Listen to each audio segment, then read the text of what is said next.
But I knew him and his wife. Yeah. Yeah. I don't think there's really any difference. You just got to go with personality. I mean, yeah. I treat everybody. My dad was someone who treated everybody absolutely, the same. he was. And I do too. That's how my family was. He always gave me a fair I shake. never understood why people separated the two. I just don't personally understand. My dad treated everybody with respect. Absolutely. Absolutely. I love your family. That's awesome. And he was a veterinarian, right? Well, yeah, he started out as a veterinarian of large animals. We moved to Virginia from Michigan when he got bit twice and had to get those. It was by the elk. It was by the elk too, wasn't it? Rabies shots. Oh wow! Mom said you better find a better thing to do because he had 4 little kids under the age of 2.5. Oh wow! Yeah. Yeah, because you never know about animals. You know, I used to fall around. And he went to farriers. Virginia Tech veterinary medicine, and he just moved up. And then when he retired from Virginia Tech, he was a lobbyist for the VMA, the Veterinary Medicine Association, and he was up there for a while. Then he retired from that, and when the VMA president and vice president retired, they asked him to come, and he said no. He was living in Georgia then. He said, I will fly up and fill in and be an interim dean. This was in Chicago. So he would fly up every weekend, and he was in his 70s when he was doing this. Wow. So my dad was a very active man, and Absolutely. he treated everybody with respect. Now, when you first met him, Johnny, what was it like? I was scared to death, of course, you know. And I'm like... Everybody's like, no, I'm not. No, my dad treats everybody. I'm very respectful. When it comes to something like that, you know, especially if I'm wanting to date his daughter, I'm going to be very respectful, of course. Yeah. You know. We should have a Debbie and Johnny book of dating. Yeah. Like, well, here's the do's and no, don'ts. well, no, you know. My dad had 6 daughters. He knew what. Yeah. Yeah. Yeah. He was spoiled rotten. That's a good thing. Mm-hmm. You know. Yeah. Now, Mike, did you have siblings at all? You said you did, didn't you? Got a sister that I don't speak to. It happens. The best. Yeah, I've got. Yeah.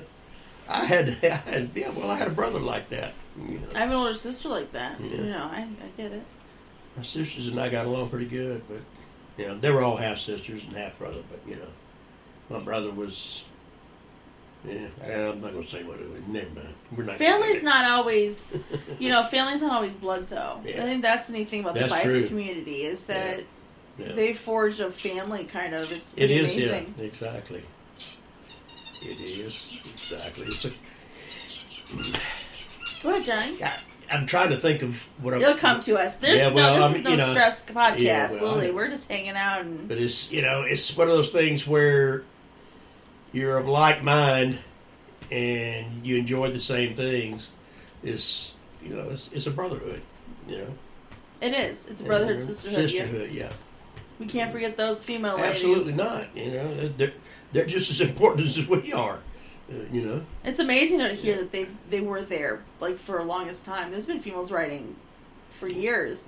Yeah, but I mean, but now it's more prevalent now. Yeah. Than it was back in the day. You know. It's fascinating, but also to do with probably how society looked at females too. Yeah. Mm-hmm. You know.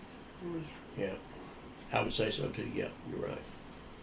So a lot of times, you know, we want to sit there and say, "Oh no, it's the biker community that wouldn't let female." I don't think that's the cause. I think it's more of society in general, yeah. and then also our mindset as females when it comes to those pressures. Well, yeah, I think maybe it might have started out as the tomboys wanted to ride motorcycles. I don't know. You know, I can't say that's a true statement, but that's the way I would figure it. You know, I don't think it was ever.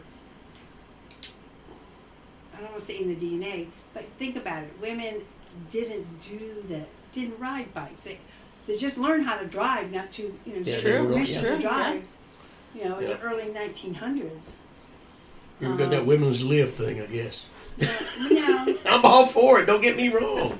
You know, I grew up in that era. That's why I get really upset nowadays.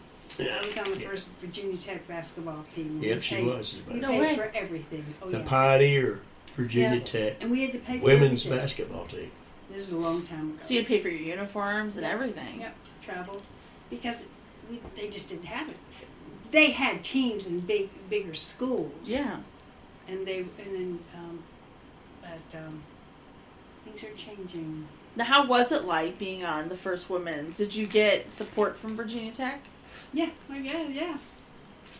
Like emotional support? Were they like... We had a good coach, yeah. Good. And the assistant coach was one of the female physical education major teachers.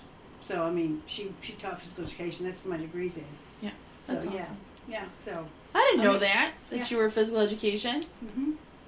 Now it's called health. Yeah. Yeah, she's got a degree in physical education. But it's a degree of science, but it was in physical education. They don't have that anymore. And my sister has one too. And she taught for 30 some years, so yeah. Debbie still hasn't figured out what she's going to be when she grows up. You don't ever know what you're going to... Yeah, that's right. A little bit of everything. No. My mom used to say, age is just a number. Now she's backtracking a little bit. She's like, oh, nope. Age is not just a number. It's a number, and, like the commercial goes, it's a number, mine's unlisted. Yeah, but you never know. You can always change your career as absolutely. Time progresses. I don't know. I feel like we put ourselves in boxes on purpose sometimes. For most people, it's the fear of the unknown, I would think. Oh, that's a good one. Yeah. What's your thought on it, Mike? Most people aren't they're not adventurous minded, But that's a lot of that's where it came from. A lot of the female bikers came in, I think. Walked out of my job after 11 years. Okay. That's not necessarily a bad thing, especially when it's toxic. Stable job. Yeah. Upper management just got to where they just out of touch with the employees. Yeah. Yeah. It's everywhere. Yeah. Got to the point where you got people that never did the job a day in their life telling you how to do your job, and I'd have a problem with that too. They say don't fix it if it ain't broken, don't fix it. And yeah, well, there's room for improvement on everything. Always. That's the hard part, though. A lot of people don't want to hear that improvement, aka a lot of businesses. Upper management, all they did was made the job worse. Got to where I couldn't take it no more, so I left. Well, I can't say as I blame you. No, through that proportion where you were riding too, right? Mm-hmm. So did you feel like your emotional standpoint was put into that bike more through that transition? Big part of why I was riding as much as I could. Yeah, motorcycle is major stress management for me. If I wasn't at work, I was on the bike. Stress level was so high from work. Yeah, had to do something. And I wish they could I don't know. I'm hoping this podcast gets to people that are different than just bikers or motorcycle enthusiasts, because there is a difference. I've been going over that, the definitions of different types of riders. I can spell biker, but I can't spell enthusiast. So I know. You can come with me when I meet these motorcycle enthusiasts. Because no matter what, you're getting on a two-wheel in a seat that has been there for generations, and the bikers are the ones that pave the way. So you still, even as a motorcycle enthusiast, you're still walking semi that, right? Yeah. Do you think so? Do you feel like it's still connected? You can't keep separating yourself. Well, the thing about it is, back when the biker thing started, it was right after World War II, and most of the guys that were coming home, that didn't get killed, of course, and they would come home and bought motorcycles, and that's how the motorcycling became such a big thing. Yeah. Because it was a lot at one time, and then they separated themselves into groups, and that's where your quote gangs started. That I have a problem with. Yeah, I have a problem with that too. We'll talk about the next podcast, I think. But that's what they've been referred to through for eons. And that's one of the stigmas that I don't agree with. That shouldn't be there. No, we should, because really, I mean, I know we're almost out of time, but when it comes to gangs, it could also, to be honest with you, it's a group of people. Though certain dictionaries say it's a group of men. It's a group of people, though. Yeah. So it could technically, the police force can be a gang.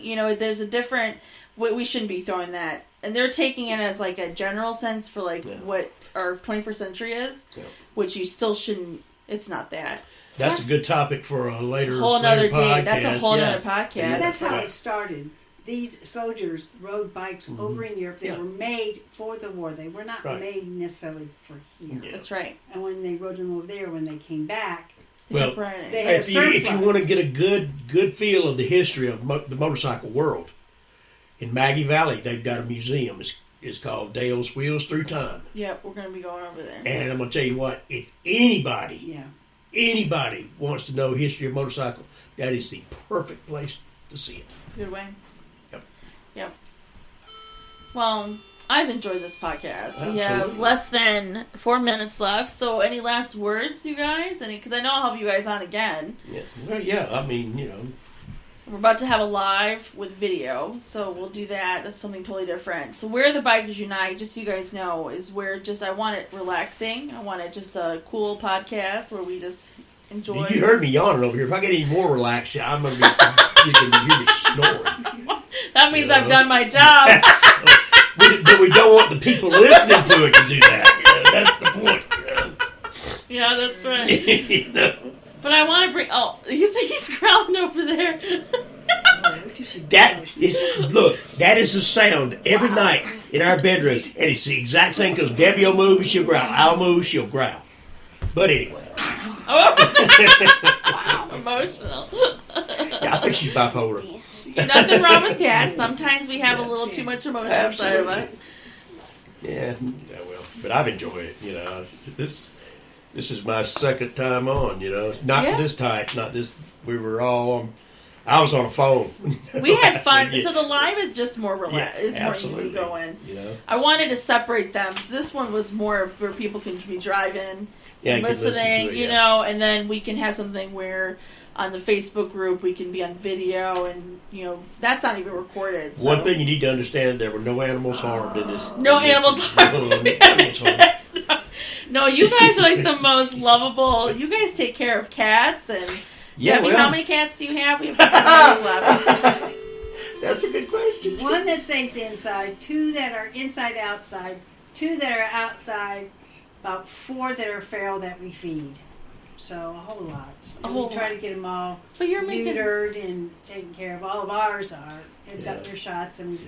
working You're on like a the feral. superhero for cats, that's for sure. Because that needs to be. There's so They many. need a voice too. So They Yeah, do. Dr. They just- Parker goes, that little kitty's good, so good. doesn't so know how happy lucky it he is, you know. And then we have our dogs. Okay. there you go. Yeah. Ralphie. Crazy dog. Well, thanks you guys for being on the podcast. Absolutely. We've enjoyed it. Enjoyed it. Yep. And this was fun, and we'll have you guys on again.